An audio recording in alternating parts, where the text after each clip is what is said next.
आगे बढ़ते हुए आपको बताएं कि मरकज़ी मुस्लिम लीग ने इस्लामाबाद बल्दियाती इंतखाबात के मुमकिन अल्तवा की शदीद मुखालफत करते हुए आइनी, कानूनी और पुरअमन एहतजाजी तहरीक शुरू करने का ऐलान कर दिया। सदर मरकज़ी मुस्लिम लीग इनामुर रहमान कंबुआ ने कहा कि बल्दियाती इंतखाबात का अल्तवा आइन और जमहूरी अमल पर हमला है।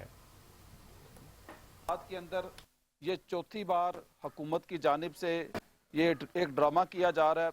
अनाउंसमेंट होती है, उसके बाद कागजात नामजदगी हैं वो जमा किए जाते हैं, तमाम उम्मीदवार अपनी अपनी वो फीसें जमा करवाते हैं।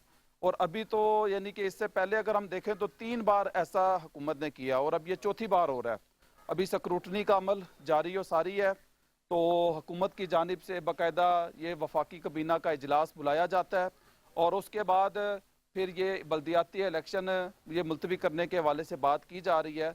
तो पाकिस्तान मरकज़ी मुस्लिम लीग इसकी पुरजोर मजम्मत करती है। इलेक्शन कमीशन से ये मुतालबा करते हैं कि आप की ये आइनी ज़िम्मेदारी है कि आप इस्लामाबाद के अंदर आपने जो शेड्यूल जारी किया हुआ है उसके मुताबिक आप अपना ये बल्दियात का इलेक्शन करवाएं।